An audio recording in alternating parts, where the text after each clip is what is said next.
Hello everyone and welcome to our Best Books of 2020 podcast. And once again, I'm delighted to be joined by Vikki Reilly. Hello Vikki. Hello. Lovely to see you. And I can't Good to believe see you as well. I can't believe it's been 12 months since we last did this in your I flat. know. I think that was the last time I saw you.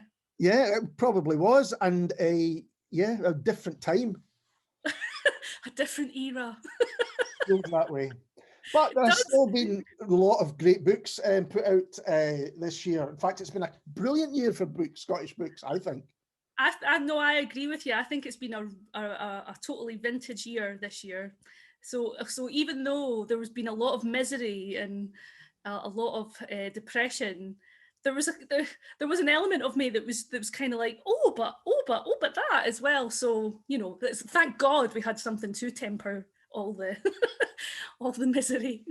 Well, I think that's right. I think this, if lockdown has proven anything, or COVID, is that how much we really need not just books, but all the arts to kind of help us get through their kind of more difficult times. And that's really been proven.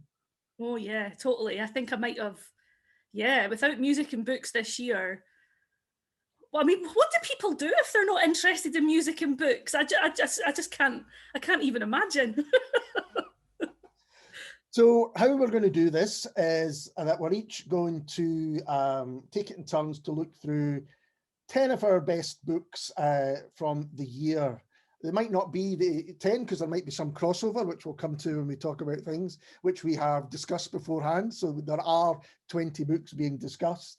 But no, we're going to cheat though. We're going to cheat, just to warn you. We're going to talk about loads more. Yeah, there will be loads more, absolutely. 20 is just a rough guide to what we're going to eventually talk about. So this could take some time, folks. If you want to split it into two, that'll be fine. But Vikki, let's start with your first choice of book. Okay, right. So my first choice of book, and we probably should just get this out the way. I'm going to go for this one. 1, 2, 3, 4, which is by Craig Brown, and it's about the Beatles. And the reason why I picked that is because, well, this has been a bit of a Beatle-y year for me. It certainly has. And to be honest, most of my reading for like in the first half of the year has been Beatle books, because the reason for which is this delightful thing, which is a book that I wrote, bizarrely, crazily, mentally. The Beatles 101. Yeah, last year I decided to write a wee book for about the Beatles. And so that was kind of like my first lockdown project. I wrote it between sort of October last year till about May this year. So I was kind of in a sort of semi-lockdown anyway, because in the evenings and in the weekends before March, that's what I was doing, was just reading and writing about the Beatles. But let's not talk about mine because that's a bit self-indulgent. But so back to Craig Brown. if people were to buy any other Beatles book apart from Beatles 101, yes, you would recommend this one. In fact, I knew it was coming out sort of fairly early on in the year, and I pre-ordered it, but I saved it. I made a promise to myself that I wasn't going to read it until I had finished mine. So I didn't read it when it first came out. I read it sort of in the summertime, and because I don't know why I had this thought in my head that if I read it before I'd finished mine, then I would abandon my book completely. And but I didn't. So, but it's great. Like it's just won the Baillie Gifford Prize for non-fiction as well, which is really quite interesting for a book about popular culture to win such a prestigious non-fiction prize. Yeah. Which I think is a good sign that maybe people are taking books that are written about popular culture, which is really is social history, a little bit more seriously. Now, the Craig Brown one, it's written in very short chapters. Yeah. Quite like mine, actually. In fact, I was quite happy when I did read it. I was like, oh, right, okay, I did get this right. Because, you sort of think, there's loads of things that I've just forgotten about the Beatles. Oh, my God. And And so when I read this one, I was like, no, he's talking about a lot of the same things that I cover, but he also, because his book is bigger and because he's not really contextualizing the Beatles in their career in the way that I am. He's contextualizing the Beatles in the time that they're in.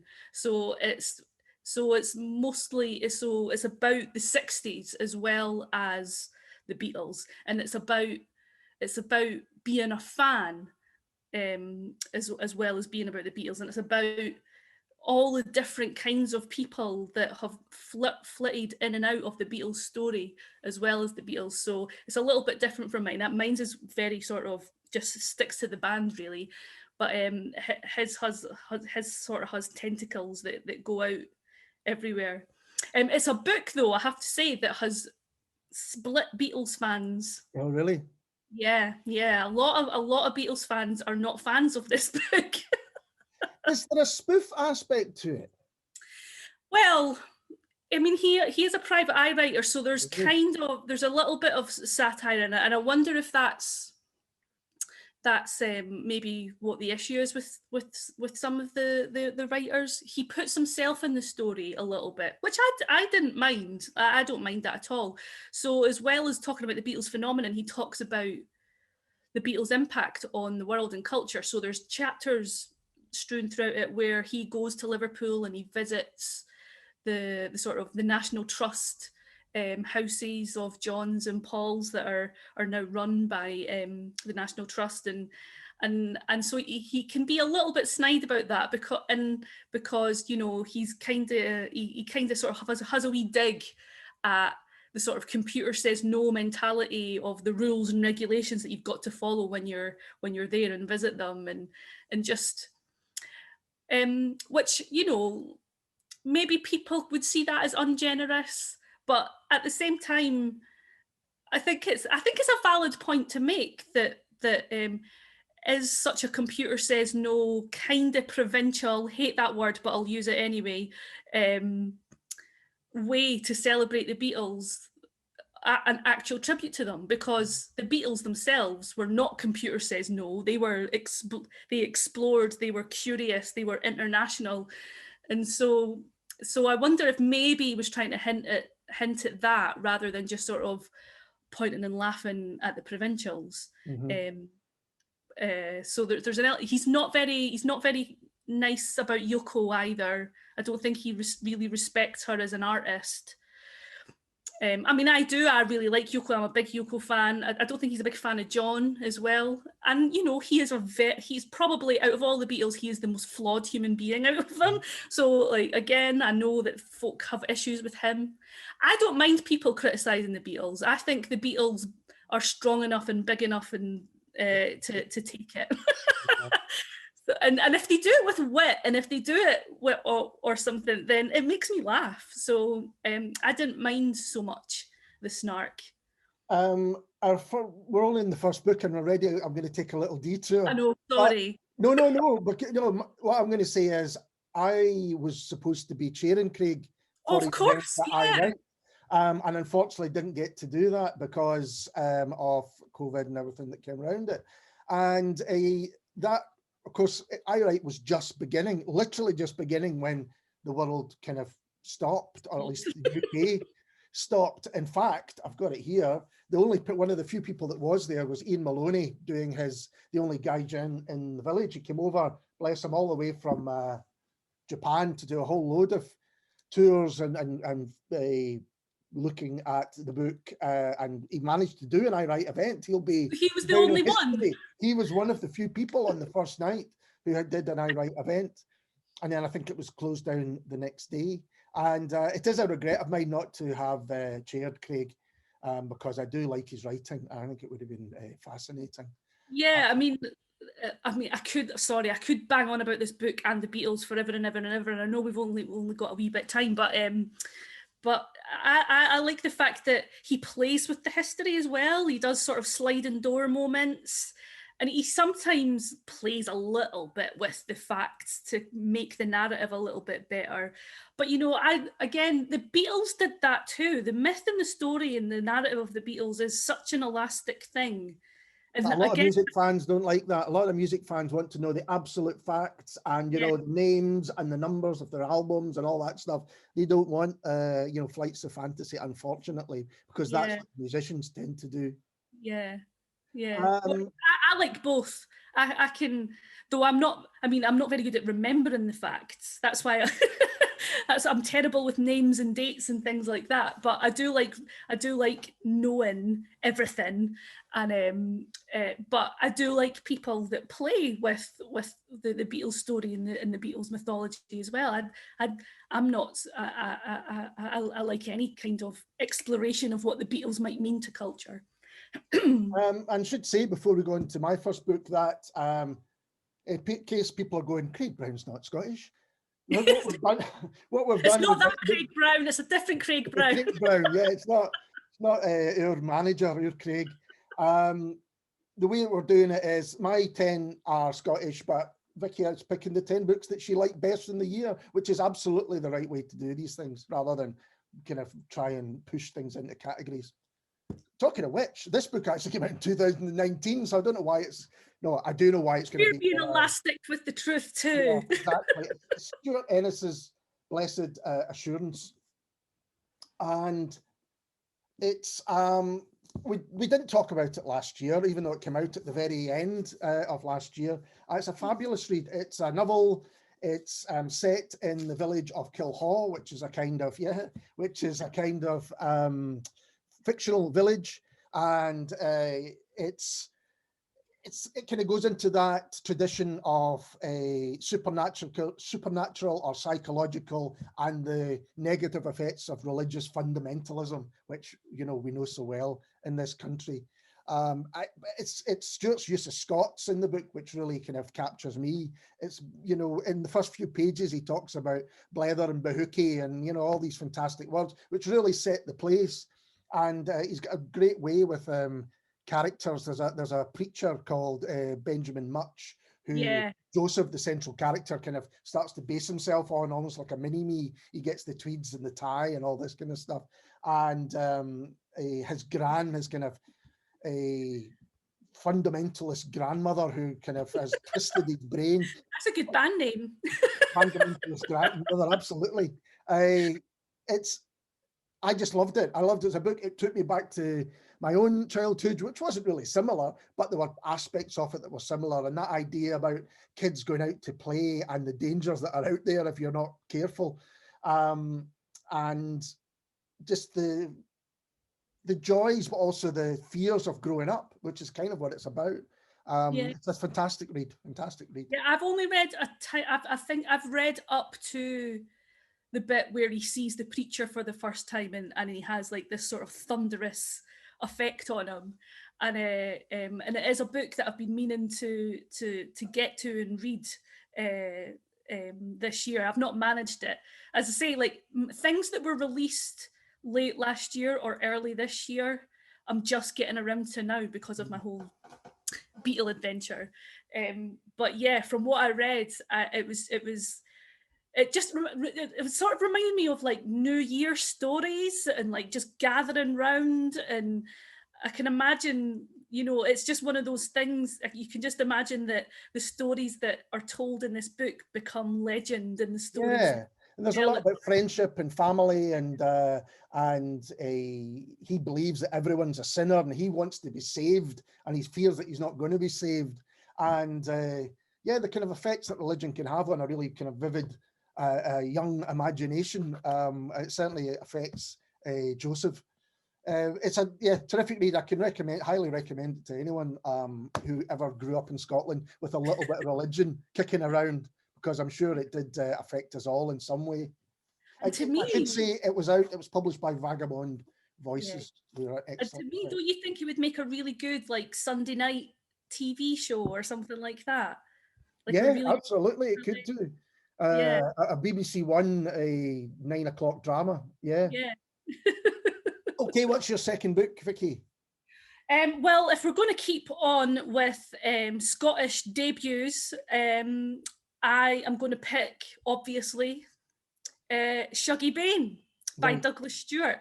Lovely. which I can't show in a showbiz style. Well, I can show in a showbiz style because I've got it. Okay, you do that. See, there you go. Lovely Shuggy Bane. Because I lent it to my friend when lockdown eased a little bit, so so I hope I got it back. Anyway, but I think if I had to pick my favourite book of the year, that would be the one that I picked. It was it just, I just loved it. It's and I loved it in a way that isn't literary, if you know what I mean. I had an emotional, it was like just an emotional response to the characters in the story. I think that's really interesting because it's not my favourite Scottish book of the year. It's a fantastic book and I did enjoy it, but I think you're right. It's the emotional response to the characters that really get it. Yeah. I mean, I think you could, if you were being that way, you know, kind of I mean, dig it is little really holes into some of the, you know, the parts and pieces in it. But I don't think why it seems cruel to do that when it's so heartfelt and so honest and I think you're right. Particularly the mum Agnes is just a character that will stick with me for a long, long, long, long time. Yeah, I mean, it is. I think it is really well written. I think it absolutely deserves its Booker Prize win.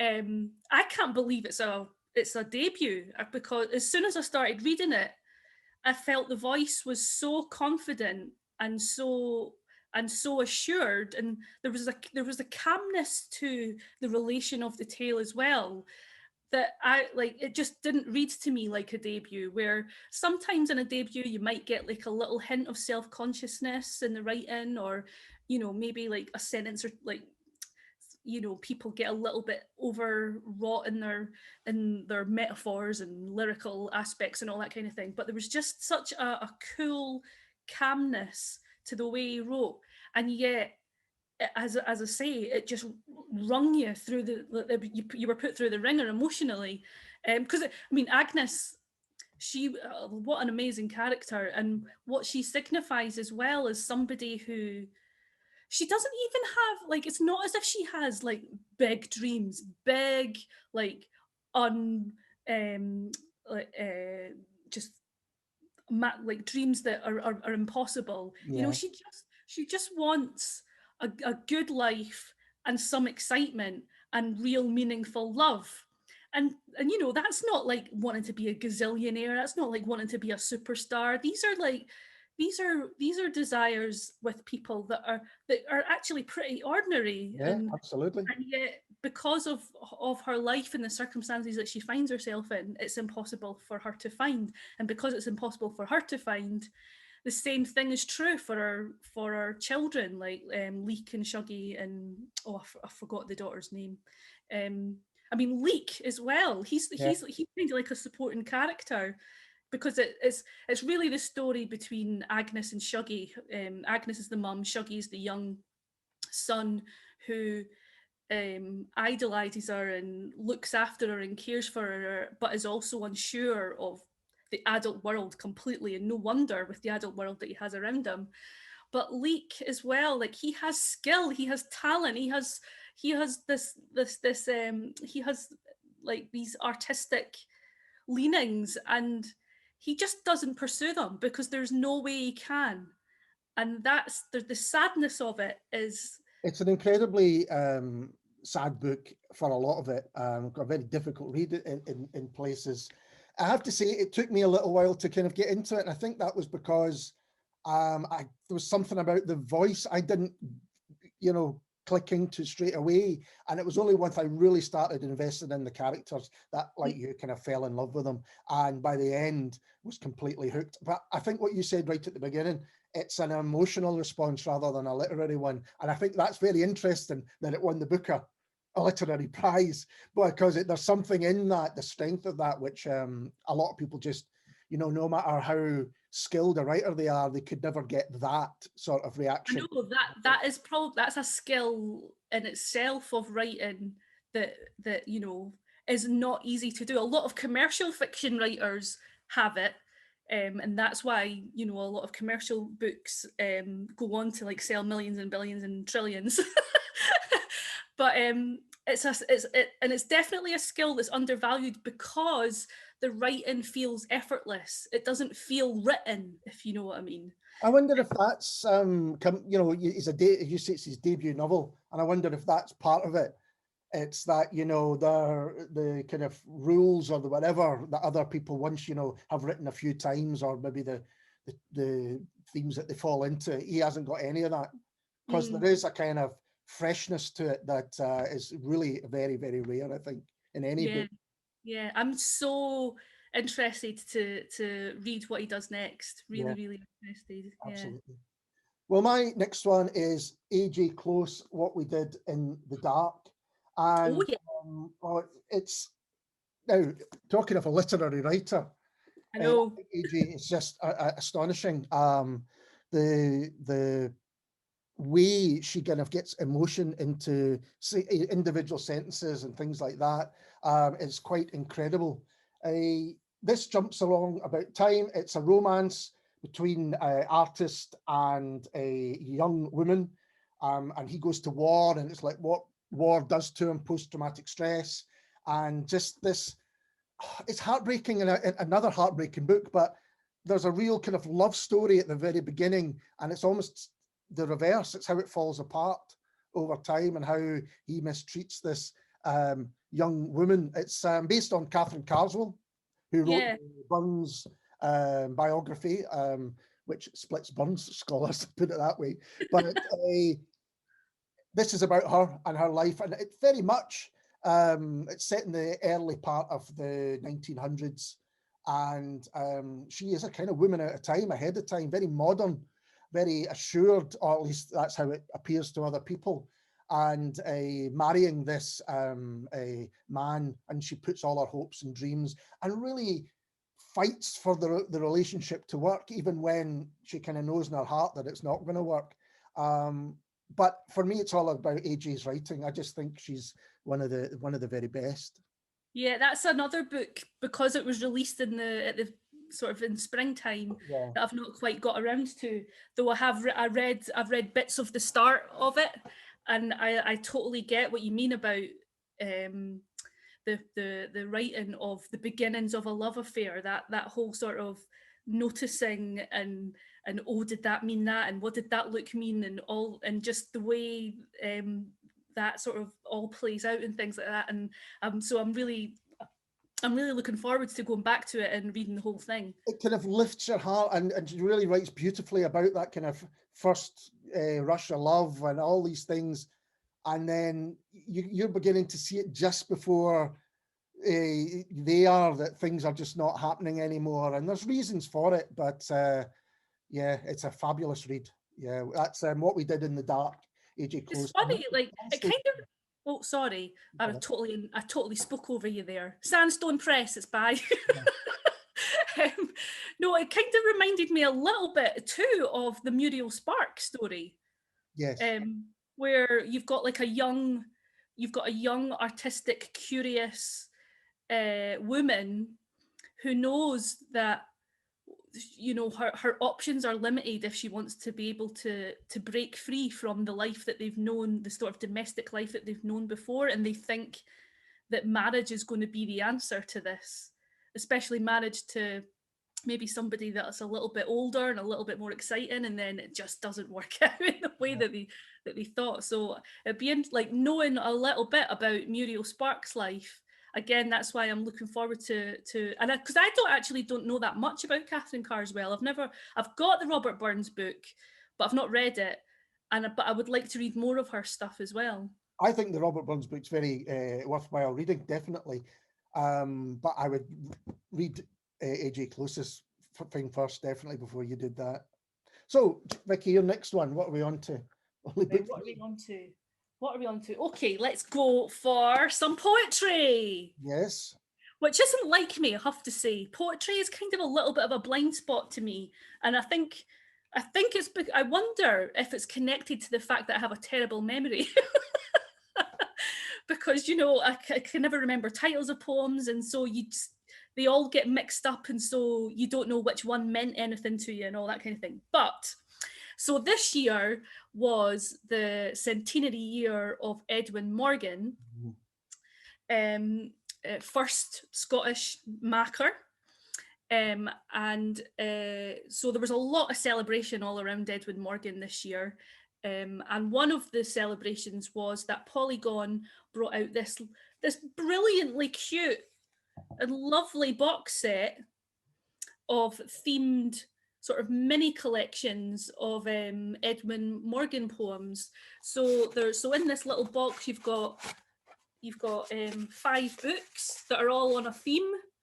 So there's Love, Take Heart, Space and Spaces, Menagerie, and Scotland. And so it all sort of takes sort of well-known Morgan themes in his poetry and puts them in little collections. And they've all got brilliant introductions by other writers as well, which really sort of, well, it makes you chomp at the bit to get onto the poems. Every introduction does its job so well.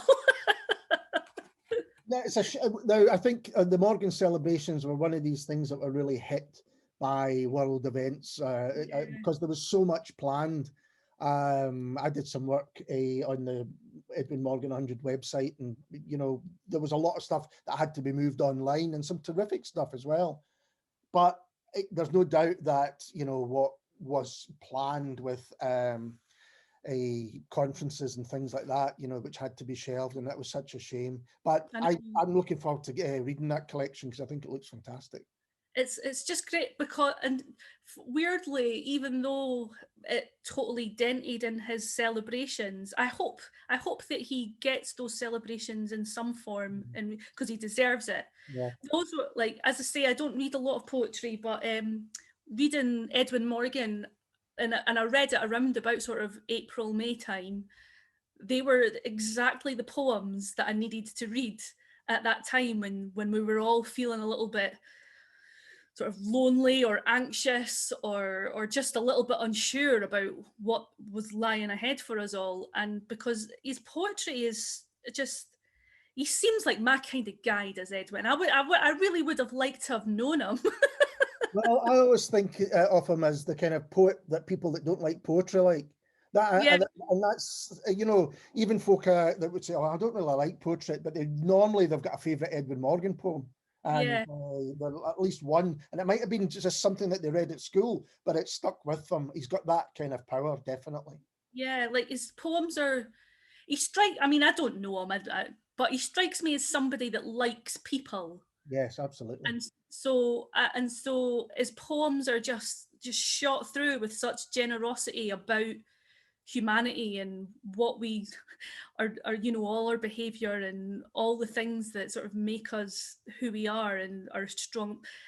Like he's so lovely and passionate but self-aware as well, so like he knows the ridiculousness of the human emotions as well as why we can feel them so strongly in particular moments. Like I just really, really loved him, and I think he is just absolutely the right poet to read if you are feeling a little bit unsure. Oh yeah, absolutely. He's got stuff that can give you any kind of emotion that you're after and heighten any emotion that you have. And then of course you've got his concrete poetry, which is just a bit nuts. Yeah, that's it. Like that's the thing. Like you have these poems which are so just hit you in the heart, and then you have these daft, playful poems which are just about sound, really. Yeah, that's exactly what they are, or the way that the poem looks on the page. Yeah, and it's so he just strikes me as somebody that was just a lot of fun, even in his shyness, which you get from his poems, but somebody whose inner life was really fun. My next book is Vikki Jarrett's Always North, and we did a podcast with Vikki when we could still do it face to face. Oh, really? It was absolutely. It's well, anyway, it starts out with, you can see that kind of creature on the front. It's not quite a weird polar bear, but it is. It started, Vikki told us, when she saw a picture from this book in the Arctic or Antarctic, and they were doing a bit of surveying, and there was a picture of a polar bear kind of right up almost on top of the boat. And it was really arresting because this thing was suddenly nature red in tooth and claw was right there. And that kind of sparked off the idea for this book. And it's oil exploration who are doing things they probably shouldn't be doing. And the world is beginning to slightly come apart at the edges. It's actually the perfect book before warning shout. Once it has kicked in, the word I was looking for was environmental. It's environmental sci-fi, basically. And all the warnings that could come with it. It's split into two parts. You've got the scenes on the boat with the polar bear, and the polar bear, it's almost like Jaws, really, or Moby Dick, you know, you don't know who's chasing who at times. And then you've got this after, the before and after, and the after is real sci-fi where there are experiments going on. We re-meet the polar bear in very unusual circumstances. But it's a warning about kind of corporate power, oil exploration, the melting of the polar caps, what that's going to do. It doesn't sound like a fun read, but it really is a fun read. It's funny and it's exciting. It's a proper thriller. It's unlike anything else I read this year. And I think Vikki Jarrett is an excellent writer who we haven't heard enough of, but it was great to have a novel from her again that really captured a couple of moments. One, the environmental movement of kind of Greta and everyone, and then also just what can happen very quickly, how the world can change very, very quickly. And it's yeah, Always North, and that's published by Unsung Heroes, who I wasn't aware of, I have to say, but yeah, it's an excellent book. There's quite a strong wee contingent of Scottish sci-fi writers. I think it's like a genre that's it's really bubbling up for Scottish writers. Yeah, I would agree. A lot of them writing short stories, short fiction. Ryan Vance has got a collection coming out, which is basically sci-fi.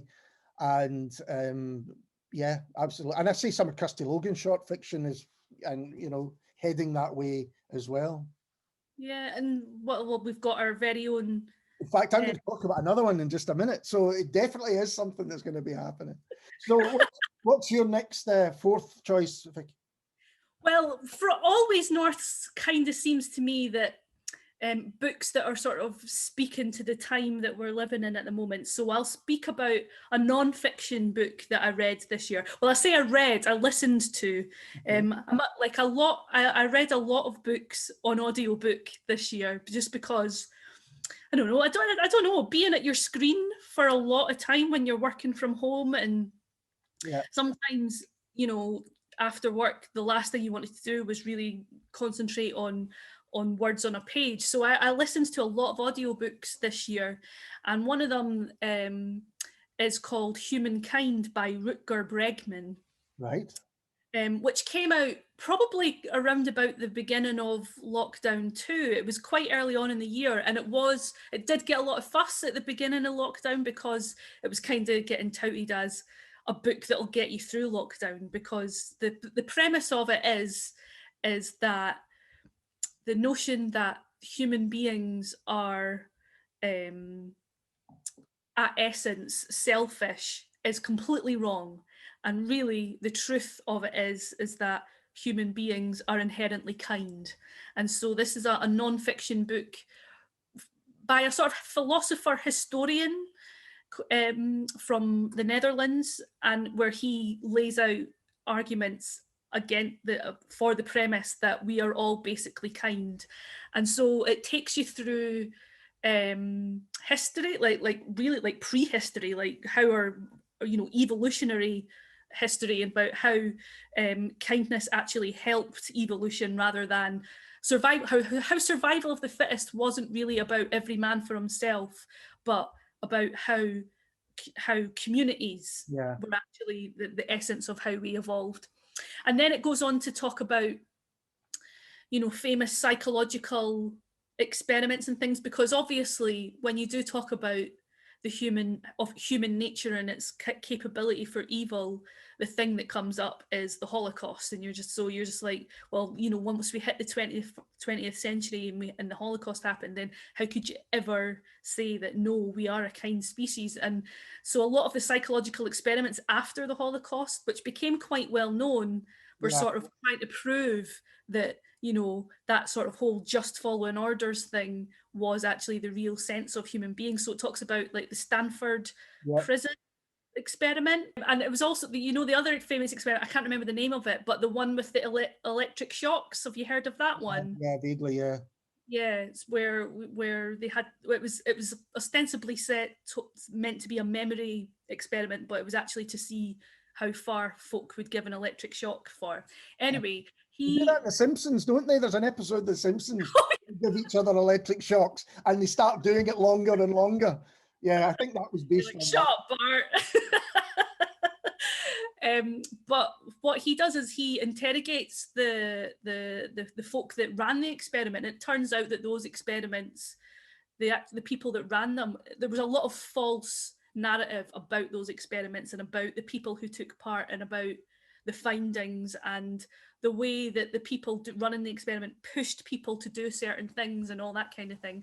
So then it goes from there, and then it goes to, which is the really interesting part, about sort of experiments around the world and how society can be. So it's about community policing, it's about different ways of running education, it's about universal basic income and things like that, and where it's worked. And so it is really, so even though its premise is to show that human beings are better than you think we are, and it's about saying how we can create a world that encourages this and nurtures this, rather than this rampant capitalism that we've got now, which which doesn't really you know, serve us very well. And if any year was to tell us that the way we're running the world is just not working, then I think this year has been that year. And what's that called again? Can you remind us? It's called Humankind, and it's by Bregman. I can't remember who publishes it, I'm sorry. All right. I'm just noticing we're about 45 minutes in and we're only on book 4, so we might have to pick things up a little bit. The next one is probably the weirdest book I read this year, and it's Martin McInnes's Gathering Evidence. And again, as I say, there's a touch sci-fi to it. There's very much a touch end of the world to it. And there's even a kind of a question about what is causing certain illnesses. It's split into 3 or 4 parts. I can't quite remember. There's a really weird, almost short story that starts on itself, which is all about a kind of app on a phone, which everyone starts to download and become obsessed with, and, you know, kind of takes over the world, if you like. And then that stops, and you never kind of think about that again. And it goes on to this group of scientists who are trying to find out why the last troops of bonobo chimpanzees are dying in this unnamed country in Africa. Shell Murray takes a team there, and while they're there, you start to think, well, who is being observed here? And they all start to take ill in different ways. And it becomes really tense and claustrophobic. And you really start worrying about what's happening with these people. And then that bit, while that's happening, her partner, Shell's partner, John, is back home, and he's setting up home for when she comes back, and they're going to live in a new place. And his idea that they'll have this happy family life. And then something happens to him, and he gets someone knocks him on the head, and when he wakes up, he's still in the house, but there's a kind of fungus growing around the place, and there's this man who comes in to check him out, like he's a patient and a doctor, even though he's not in a hospital. And you really have to, it's one of these books you really have to work hard to kind of think, what the hell's going on? And then eventually you just give over to it, and you think, oh, I don't know what's going on, but I'm enjoying it anyway. It's really dark. It's really twisted. It's really worrying, I think, if you think this is, you know, there's not much of a sunny side to this, really. The final part is they are, I don't want to give anything away, but they are finally in a hospital. They are reunited, Shell and John. They're in a hospital, but their worries are not over. The other things are going to happen. All through the way, you're kind of, if David Cronenberg and Alfred Hitchcock had got together, he had a meld of those, a kind of who done it, who was it, but with all the kind of Cronenberg weirdness and, exploding heads and illness and all that stuff. That's what really Gathering Evidence by Martin McInnes is. It's a fantastic read. It's not an easy read. And what I mean by that, it's not an easy read in any way. You have to go back over bits to go, I'm not sure what happened there and what happened, but it's really worth sticking with. And at the end, you feel a sense of relief. Things are bad, but they're not this bad. I think that's maybe what the book is. But I really, it's a great book. It's called Gathering Evidence by Martin McInnes, and it came out on Atlantic Books. He is. I remember his first book, Infinite Ground, got a lot of attention too, and it followed similar lines of sort of sci-fi weirdness, dystopian. Yeah, no, he is somebody that I've been meaning to get round to, and I've just, because there's just too many books, Alistair. There's just too many books. That's why we're here, to hopefully suggest something to people. So what's your fifth choice? I believe we're on number 5. Right, what will I go for? I'll talk about another non-Scottish book. I'll go for this one, The Travellers by Regina Porter. Okay. And this was a book that I read in the summer. And it's really just, it's a book that, these kind of books are the ones that I just kind of, they're just like manna to me, that sort of multi-generational, it's not a saga, but it covers different generations of family, and it covers social history, and it just, it's just all the good stuff that I like about reading. So it's two families, one black family, the Christies, and a white family who are the Camphors, who then go on to the Vincents. And you start off in the 60s, and it's Jim Crow, and it's the civil rights movement. And there's a main character called Agnes, who goes on a date with a young man that she really likes, and something terrible happens on that date. I won't spoil it, but it changes the course of her life. And in changing the course of her life, she then goes on to marry somebody who she loves but doesn't love in the same way. And that's how her family and then this white family meet. Because their children marry. And so it takes you through the Vietnam War, and it takes you all the way up to the present day, and about and it's about class, it's about family dynamics, it's about how neighborhoods change and how societies change. And it's just, I really loved it. It was just one of those really diverting summer reads that you just zip through and you love all the characters. Okay, so my fifth book is The Lyre Dancers by Mandy Haggeth. And this is partly not because it's a terrific book, which it is, but it's also the last part of a fantastic trilogy of books, the Stone Stories trilogy, following on from The Walrus Mutterer and The Amber Seeker. And it's historical fiction. It goes back to the Iron Age, and it just brings it absolutely to life. All 3 books do. I would suggest going and getting all 3 of them, because it's one of the best, most interesting trilogies I've read in a long, long time. Again, environmental concerns, without a doubt. Warnings from history, I would suggest. But also you get this fantastic character of Rhian, who we met in the first book as a young woman, kind of given away by her father into slavery in kind of horrific sense, and working for this monstrous woman who's a kind of, whatever the Viking or the early Iron Age equivalent of a pirate was, but basically sailing around the seas. You've got other really memorable characters, like someone from the kind of Italian area who comes up, and apparently was based on a real person. I want to say Pythias, I might have that name wrong, but a lot of it is based on historical fact, at least that Mandy had looked into.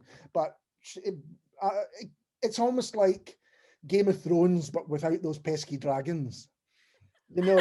it's much more believable than that, but there is a lot of music and worship and all that, and a lot of sex, a lot of dancing, you know. It's it's Like good stuff. all the good stuff. Yeah, no, it really is all the good stuff. And it just captures a time that I think we don't think of too often anymore.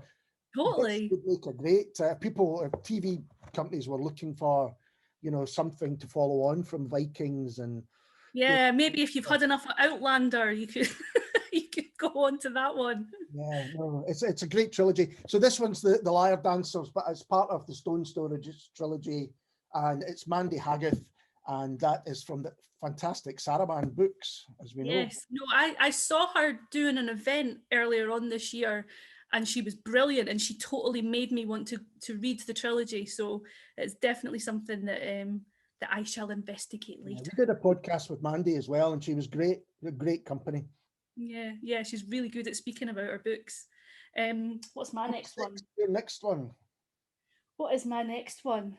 Oh yes, right. So back to another debut. And I'm going to pick that. I've not quite finished this book, but I'm finding it so good that I want to mention it anyway. No problem. So this again, this is a book that was released in the spring of this year, so I've just got round to it now, and it's called Lot, and it's by Shola van Reinhold, and it's I can't again like Shuggy Bain, the voice, the narrative voice is so confident and so of itself that it's quite astounding that it's a debut novel. It's a book about identity. So we follow a girl called Mathilde, who is queer and black, and um, she's always trying to recreate her identity because she's obviously had she's had an upbringing which it doesn't really go into, or it hasn't gone into that much yet, that she's escaped, and she's escaped into art, and particularly she's escaped into the art and the life of the bright young things from the 20s, the 1920s. So she's really into Stephen Tennant and all that kind of thing. And then she finds out that within that set, there was another young black person called Hermia Druitt. And she's never heard that there was like this young black modernist artist before.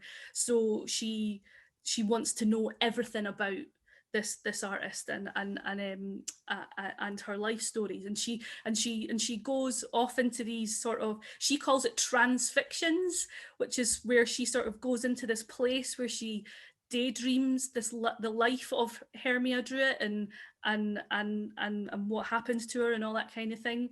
And it's a book about, as well as a book about being about art and how art can help you find your identity, it's also about how fandom can help you find your identity as well, like, which I really recognize in the way that I love, you know, the Beatles or Bowie or something like that, and how they can help you find out the self that you want to create and all that kind of thing. And she ends up going off to this horrible artistic residency where it's all about this horrible artistic theorist that is all about the mind, and it's very austere and very anti-material, and she doesn't get along with that at all because she really venerates the whole notions of decadence and beauty and hedonism and idleness as well, which sort of the bright young things represent. And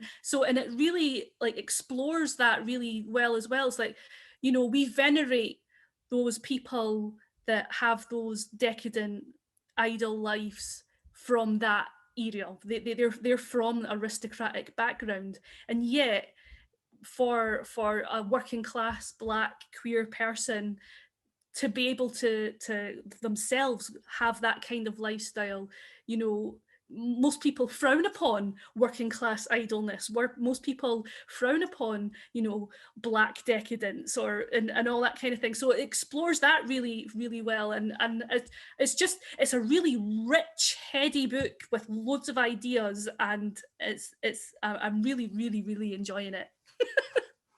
Sounds like it. And are you close to the end?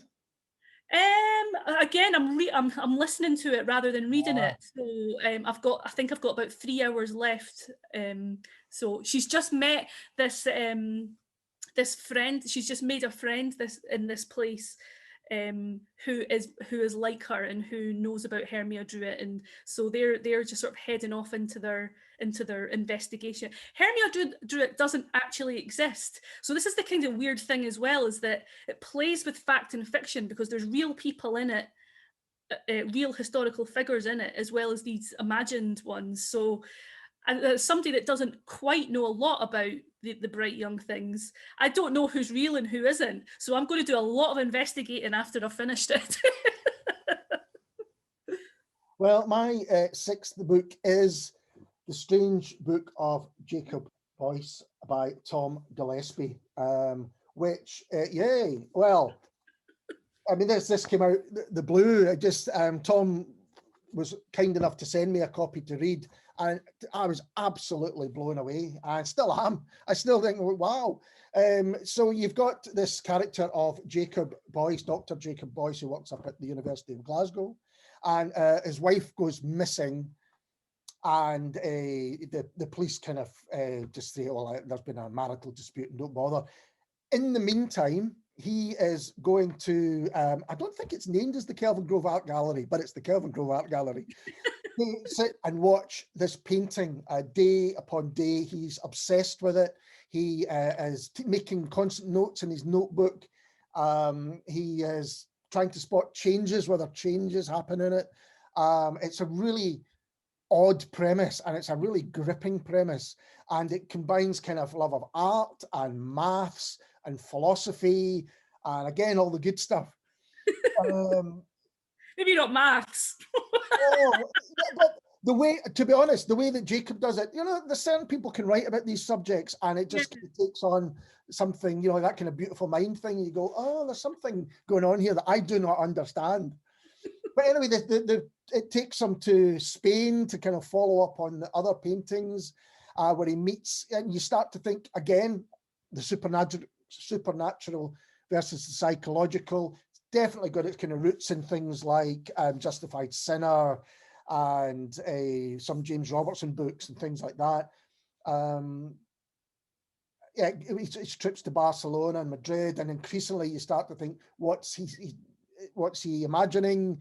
What's real? What the hell has happened to his wife? Let's think about that. It's a real mystery. It's a thriller, but it's one of the finest and most artistic, you know, I mean, that's the word I would use for it, that I've come across in a long time. It's a really excellent read. It's The Strange Book of Jacob Boyce by Tom Gillespie, and it's out with Vine Leaves Press. No, as you saw there, I do have a copy, and it is on my to be read pile, and it's one that again, when it released, that I was like, right, I'll get to that at some point. Says on the cover, examines grief and guilt through the twin prisms of art and obsession, and you're never entirely sure who to trust and what to believe. And I said that, so you know, that's well, it must be true. Must be true. So, Vikki, I'm going to make an editorial decision, and we're going to put this podcast into two parts. So I'm going to say that this is the end of part one of our best books of 2020, and we'll both, Vikki and I will both be back with you soon for part two. Cheers.